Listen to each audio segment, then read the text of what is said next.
What's going on, Evan? Big Jer, back with you again. And today, we're going to be making pulsars. It's going to sound like this.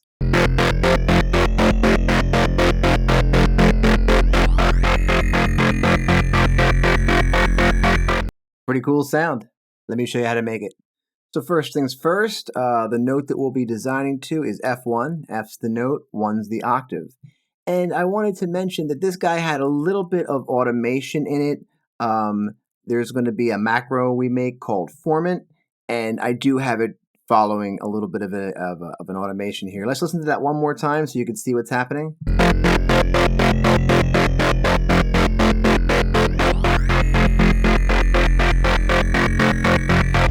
Nice. And I'm just kind of trying to show you here that, I'm trying to make this playable so you can move it around. This doesn't have to be the riff you play at all. It could be anything at all, but I'm trying to show you that by turning that knob, you get different pitches and stuff like that. So, cool.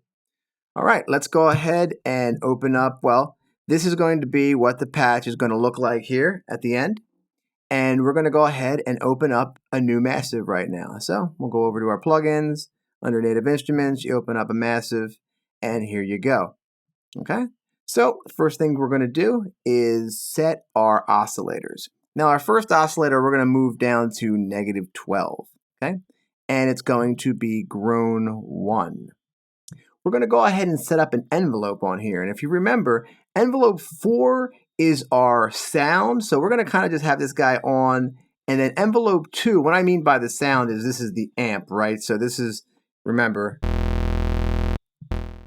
so this is how the whole sound is going to sound. So I just want mine to come on when I push the button. Attack is down. So as soon as I hit the button, sound comes on. Stays on for as long as I hold the button, and then pretty much as soon as I let the button go, turns off. Right? Cool. But envelope 2, we're going to use as a control envelope. So we're going to go ahead and kind of put the attack straight down, and the decay we'll have here, and the release, or the level, we'll have somewhere right around here. Okay? We're going to kind of create that shape, and maybe we lower the decay just a little bit more. Okay? And by hitting this trigger 0 reset button, that means that every time we hit a key or make a node, a MIDI node, then it will start this envelope over again. Okay, so let's go ahead and switch this to bend plus, and let's see, we'll get kind of a something like that happening, right? Let's get a little movement going. So we'll put this over here, and we'll pick this guy up, move it down like that. And now we've got. Okay, we move this over here.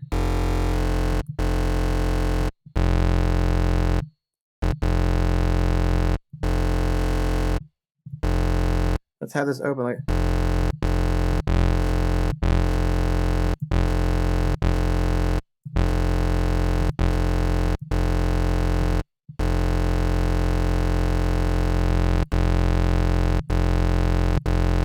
Okay.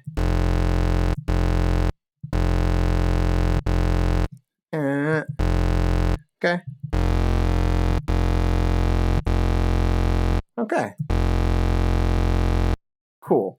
Okay, we got our first oscillator kind of rocking there.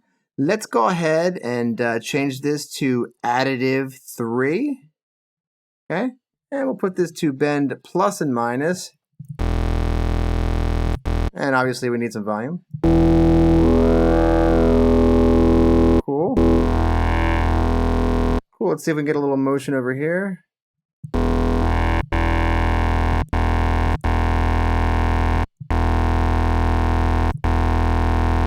And I say we take this down to probably another octave down, but this one we're going to give a little phasing to. So let's just take it a little off key.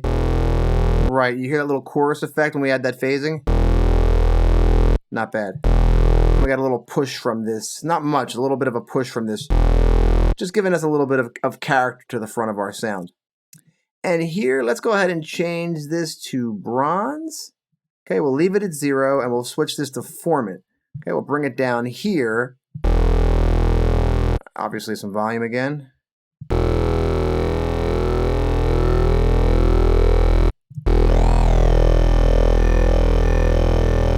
All right, let's create a little movement there. Let's grab an LFO, put it here, and we'll go ahead and make it like an on-off switch, like a square wave. We'll sync it,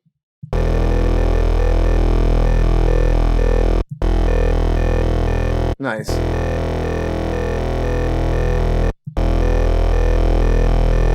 All right, guys, go ahead and adjust this here. Here we go. I'm going to switch this to here. Nice, nice. And then let's go ahead and send these guys to filter 1. So we're going to push these up, up, and up. And remember, if it's all the way up, it's filter 1. If it's all the way down, it's filter 2, and then anywhere in between. Okay? Cool. We're going to run these guys. Well, it doesn't matter. We're just using filter 1. We can even turn that off. And this is the volume for filter for 1, right? So filter 1, volume up, mix all the way up to filter 1. And we'll put it to a low pass 2. Let's bring our cutoff up and get a little movement happening here with this guy. Nice. Perfect. And we're going to get some more volume real soon. Maybe a little bit of resonance. That looks good. And let's go over here and work with this guy just a little bit. So remember how we had that automation before? So this is the format knob we were controlling. I'm going to go ahead and grab this macro. Let's bring it on over. And we're going to get some format control, right? So you can bring it on up to, wherever you'd like, right around there. Nice. And I feel like we just add a little bit of energy there. So what I'd like to do is pull this back a little bit when the volume comes up. You know what I'm saying? Like when I add format up, I want to pull that volume back a bit. And it's just going to make the sound a little bit more even. Okay?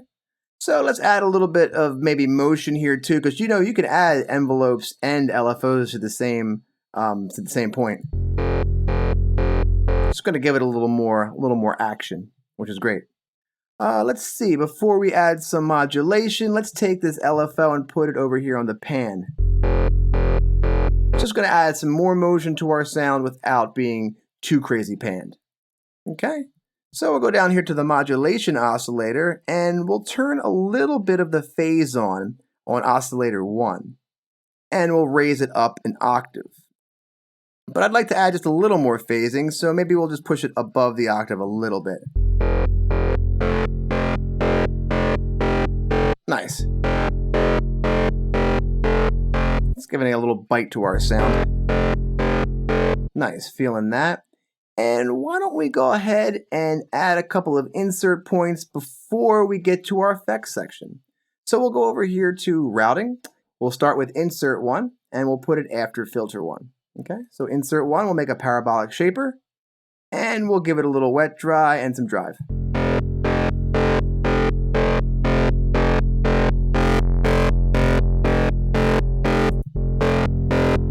Add a little bit of that bite to that top end again. Nice. And let's grab our insert 2 and put it before the filter. Put these inserts, well, not anywhere you want, but you have several insert points all around the spectrum here. Okay, we'll make this a sine shaper, and we'll make this a little less aggressive, but we'll give it a little bit of movement with envelope 2, Cool, and yeah.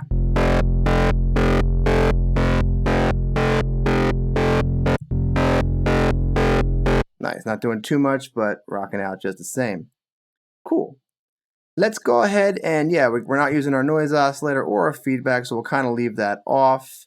And we'll kind of just go into our, oh, you know what? Before I do that, let's go over here and name this format so I don't forget. Perfect.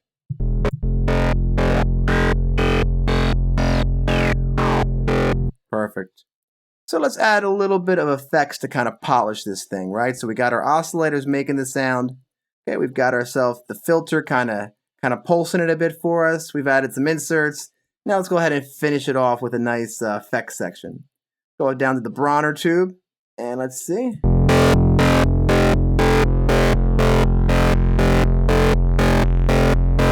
Not bad, not bad. We got some cool stuff happening.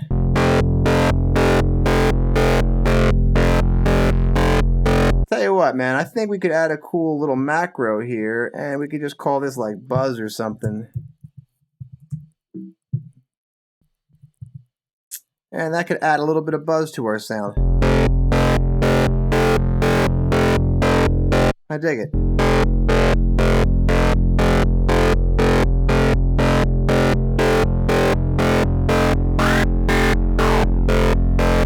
Cool. It's getting pretty neat.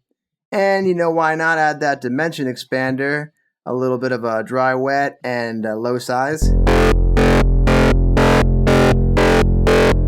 Sweet. And we'll dial in our EQ.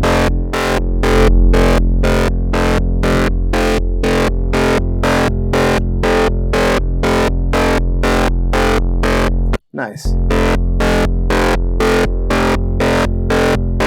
Perfect. So last thing I'd like to do is go to the voicing section, give it some unisons.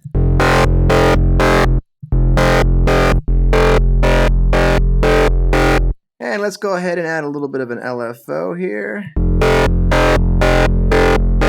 Okay, make sure we're on monophonic. And definitely do something cool here. Give it a nice little flex thing. Definitely make sure we're not going into the red.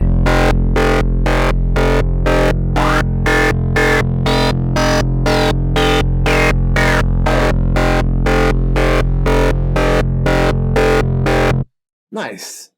All right, guys, this is looking pretty good. I'm digging it. Yeah, feeling good, feeling good.